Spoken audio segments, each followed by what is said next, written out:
Hola chicos y chicas, ¿qué tal? ¿Todo bien? Sean bienvenidos a más una clase de español. Yo soy Daniel, maestro de língua espanhola. Vamos estudar? Olá galerinha, tudo bem?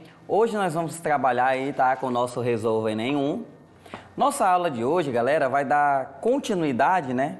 Eu falo sempre continuidade porque sempre a aula em questão ela é uma continuidade de aulas anteriores, de conteúdos anteriores e também de conhecimentos aí que vocês obtiveram ao longo da vida. Então nós estamos num processo contínuo, não deixa de ser, né? Vocês estão rumo a uma meta e essa meta vocês traçaram um caminho, né? E você tem que ir, né, seguindo todas as etapas até chegar ao seu objetivo maior, que é a aprovação no Enem.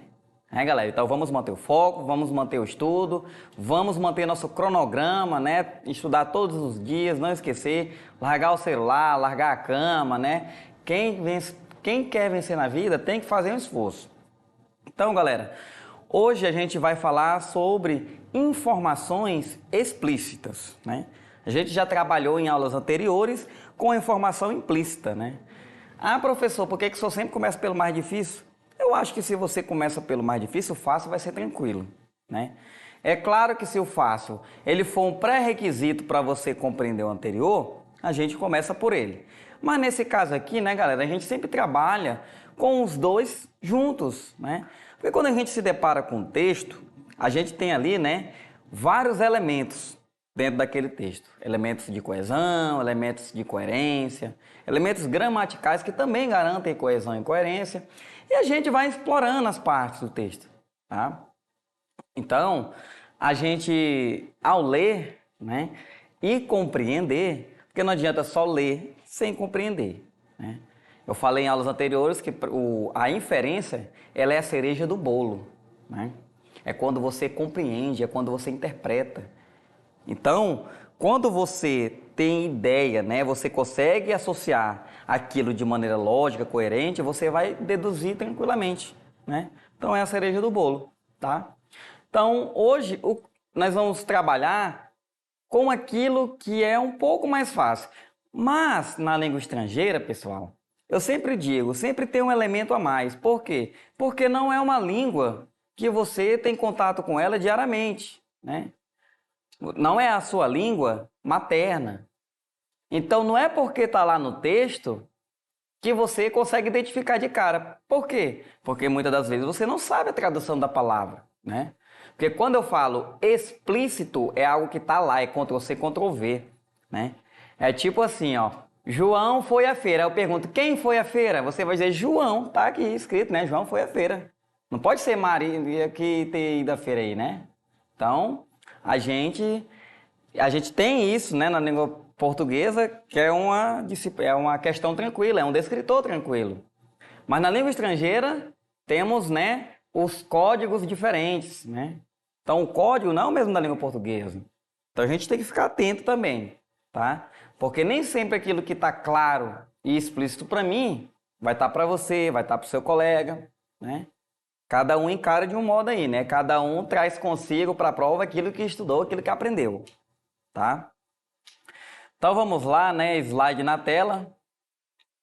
A gente tem o texto aí, a questão é a 35, tá, galera? Do livro Resolve Enem 1, página 122. E aí temos o título, né? Chegará um tempo. Ou seja, chegará um tempo. Que tempo é esse? Não sei, não li o texto ainda, né? A gente vai, primeiramente, para o enunciado. Eu sempre digo, é importante a gente dar uma olhada para o texto, fazer aquela técnica do scanner, ver o título ali, né? Ali a fonte não, perdão, as referências, né? Porque às vezes a referência ela diz alguma coisa, né? Às vezes vem de uma revista ou vem de um grupo que você já conheça, né? Isso facilita. Por exemplo, se a fonte ali é o El País, né, a referência é o El País, você vai saber qual é o país, né? Quem estuda língua espanhola sabe que é um marco aí, é um grande site, né, para você acompanhar as notícias, tanto do Brasil e do mundo, né? Tem o El País Brasil também, tá? Então a gente dá uma olhada ali, né, superficialmente, e aí vai para o enunciado. Vamos ver o que diz o enunciado. Olha aí.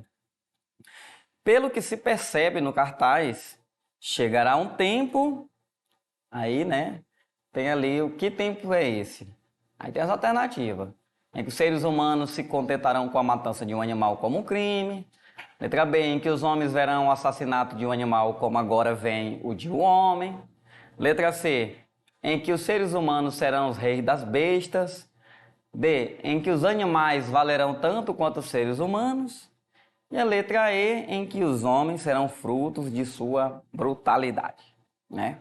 Temos aí o enunciado e as alternativas ali correspondentes, né, ao texto. Ou não, né?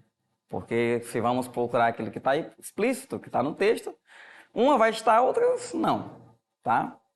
Então, antes de nos aprofundarmos na questão, vamos aí fazer um treinozinho, tá, galera? Fazer uma atividadezinha mais simples para a gente aí, né, entender o que de fato são as informações explícitas, o que é algo estar explícito dentro do texto.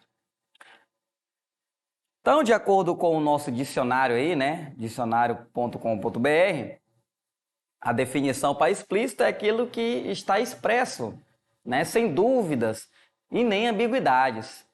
Manifesta categoricamente a ordem explícita que está perfeitamente enunciado, claro, preciso, né? Ou seja, galera, do jeito que está perguntando, está respondendo, né? Não abre margens, né? O que está explícito, ele não dá essa margem para duplas interpretações, para ambiguidade, né? Para um entendimento fora daquilo que está lá. Então é por isso que a gente fala de clareza e de objetividade, né? Geralmente, os textos informativos, né, que tem os tipos jornalísticos, né? Então, os textos periodísticos, que a gente chama na língua espanhola, eles trazem essa clareza e essa objetividade. Então, geralmente, quando o autor, né, cobra esse tipo de questão, ele traz um texto informativo, ele traz um anúncio publicitário, ou ele traz ali, né, uma reportagem. Ele puxa mais para esse viés. E quando ele escolhe um desses gêneros textuais, ele deixa a questão meio que óbvia, né? Mas e quando o autor ele traz um texto literário para trazer essa clareza? Aí é complicado, né, galera? Porque os textos literários, eles já têm esse cunho estilístico do belo, né? Então eles costumam escrever de forma rebuscada, né? De uma forma mais difícil, de uma forma mais culta, né? Escolhendo aí aqueles sinônimos que muitas das vezes você não sabe nem o que significa. Então, ele deixa a coisa um pouco mais trabalhosa. Embora estando explícito, mas dá um pouco de trabalho, né? Então, eu costumo dizer que os textos literários, eles trazem uma gama maior de dificuldade, tanto no implícito, quanto no explícito, quanto questões gramaticais relacionadas àquele texto, porque tem muito isso, né, de recurso de estilística, de a coisa não ser obrigatória, não seguir ali um padrão normativo da língua, né? Então, abre muita margem, né, para literalidade, para figuras de linguagem, né? Conteúdo esse que a gente vai estudar mais na frente, tá, galera? Então, vamos ver aqui, né? Dentro da nossa atividadezinha de brincadeira, chama de café com leite aí, ó. Temos olha, como eu digo, né? Um anúncio publicitário, tá ali. Temos uma bicicleta, né? Tá explícito ali. Isso aí tá explícito, tá ali a bicicleta. Eu não posso dizer que ali tem um metrô. Ou ali tem uma moto, né? Não faz sentido. Então, a bicicleta está explícita ali. Assim como todo o texto ali, o anunciado, né? Olha lá. Oferta. Bicicleta de montanha. Aí tem o preço antigo aí, né? 700 euros. E aí tem um cortezinho, isso aí já é comum aqui no Brasil. Toda loja que vai, parece que tudo tá na oferta, né? A gente chega na loja, tá lá um preço lá qualquer riscado e um preço novo, né? É uma estratégia aí dos vendedores, né? Dizer que tudo tá na oferta, sendo que nada tá na oferta, na verdade é tudo para você ser atraído, né? E isso é um dos propósitos da publicidade, atrair o consumidor, né? Mas ali temos, ó, um preço antigo, 700 euros, e um novo preço ali, uma nova oferta, né? 499 euros, ou seja, 499 euros, que equivale aí, galera, em reais, isso aí dá o preço da minha casa, né? O euro vale, é uma moeda bem mais valorizada do que o real, 5, 6 vezes mais aí, então é algo assim, se a gente fosse comprar com real, não daria, né? O poder de compra do real ali equiparado ao euro ou ao dólar é quase nada, tá? Então observe que há uma também ali, né, 499 euros ou 5 vezes é 100 euros, né? A crédito, né? Então tem um preço a crédito, né? E outra ali, né, que é à vista, ou à vista, né? Ou a prazo, que a gente chama aqui no Brasil, né? Então tá lá a propaganda, né? Mountain bike, ideal para tuas rotas, né, de montanha, ou seja, ideal para percurso de montanha. Bicicleta da marca Clodovic lá, ó. 26 ali é o tamanho do aro, né? Aro 26, negra é a cor, a bicicleta preta, fabricada de acero, né? Ou seja, ela não é montada, ela já vem toda assim de fábrica, né? Aí tem a maior durabilidade, alta resistência para o dia a dia. Tem 18 velocidades, velocidade é as marchas, tá, galera? Então são 18 marchas, freios com a tecnologia, lá o nome da tecnologia, né? Que é VBTRS, que melhora a frenagem, né? Antes de qualquer imprevisto, ou seja, é quase que um freio ABS aí, né? A bicicleta. Se a gente fosse comparar com os nossos freios aí que estão disponíveis no mercado, tá? Então bem tranquilo, né, galera? Aí, ó, observe, né? Um anúncio aí. E aí vamos fazer algumas perguntinhas agora aí para você ver se você está antenado. Eu pergunto para vocês aí do outro lado. Qual o preço ao cotado de la bici? Ih, professor, agora pegou. É cotado, é cortado, é? Qual o preço cortado? Ah, então é 5 vezes. Se é cortado, lembra prazo, né? Então, é 5 vezes. Isso é o perigo, galera. Observe. Cortado. Se a gente levar para a literalidade da língua portuguesa, cortado vem de corte, aí, né? Corta um, corta dois, eu posso cortar 5 vezes. Ah, professor, isso aí é o preço parcelado, só pode ser.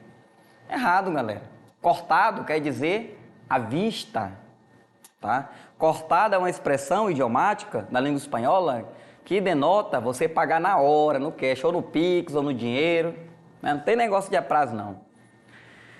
Ah, professor, agora pegou. É claro que se eu fosse o preço à vista, lá no texto, tá claro, observa lá, é 499 euros, não tem o que dizer. Mas eu ia ter dificuldade com essa palavra contado, né? Que lembra cortado, e não tem nada de cortado, né? É à vista, tá? Então, o preço cortado da bici é 499 euros. Segunda perguntinha. E qual é o preço a crédito da bici? Ah, professor, crédito aí agora tá tranquilo. Se contado é à vista, então a crédito só pode ser a prazo. É isso? É isso aí, galerinha, a prazo. E qual é o preço a prazo da bicicleta? Hã? Ah, professor, é 5 vezes de 100 euros, está lá explícito, né? É o preço a crédito, perdão, a prazo não, né? A prazo, sim. Crédito na língua espanhola, prazo na língua portuguesa, tá, pessoal? De vez em quando dá uns... né, embaralha tudo aqui na cabeça. Olha aí. Mas se... vamos supor aí, galera, que nas alternativas, né? Aqui é uma pergunta direta, né? Mas se ela fosse de alternativas ali. Aí não tivesse 5 vezes de 100, tivesse a expressão 500. Qual você marcaria? Ah, professor, não tem 5 vezes de 100, não sei, acho que eu não marcaria nenhum não, deixar em branco. Não, né, galera, você não ia deixar em branco. Só era fazer a simples multiplicação, 5 vezes 100. Porque às vezes aqui no Brasil a gente costuma assim, a gente chega numa loja, né? Aí tá lá um determinado produto em oferta, tá lá o fogão, por exemplo. Quanto é que tá esse fogão aqui? Ah, tá R$1.000, o vendedor diz, né?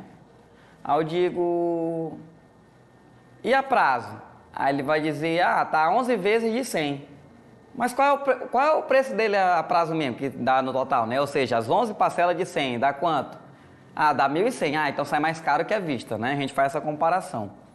Quando a gente fala do a prazo, a gente quer saber o total que dá para ver quanto a gente pagou de juros a mais, né? Para ver se compensa. Então, tem muito disso aqui, né? Então, certamente, professor, isso aí seria implícito. Então, não. É só você responder a multiplicação, né, galera? É uma questão matemática. Claro que se você não sabe multiplicar, teria mais dificuldade, tá? Aí, a terceira pergunta, né? Em quantas vezes você parcela a bici? Ou seja, em quantas vezes se parcela a bicicleta? Ah, professor, parcela em 5 vezes, tá lá, tá claro, tá explícito, não é isso? Claro, tá explícito. Como é que eu vou responder 10 vezes? Tá lá, 5 vezes, né? Não tem como, galera, 5 vezes. Professor, observei outra diferença aí. Lá no enunciado tem bicicleta e nas perguntas tem bici. Qual é a diferença? Não tem diferença, galera. A palavra bici, bicicleta, ela quer dizer a mesma coisa, tá? É porque dentro da variação da língua espanhola, alguns países chamam de bicicleta, outros chamam de la bici somente, né? Eles apocopam, eles encurtam a frase, tá? É tipo o peixe, né? Algumas cidades, o país da língua espanhola chama de pescado, outros chamam apenas de peixe, né? Então há várias palavras da língua espanhola que tem essa variação regional, tá? Aí mais perguntas aí, né? Qual é o tamanho del aro de la bici? Tá lá explícito também, galera. Qual o tamanho do aro da bicicleta? É 30? Não, né? É 26. Tá aí, tá explícito. E de que color é a bici? Ou seja, de que cor é a bicicleta?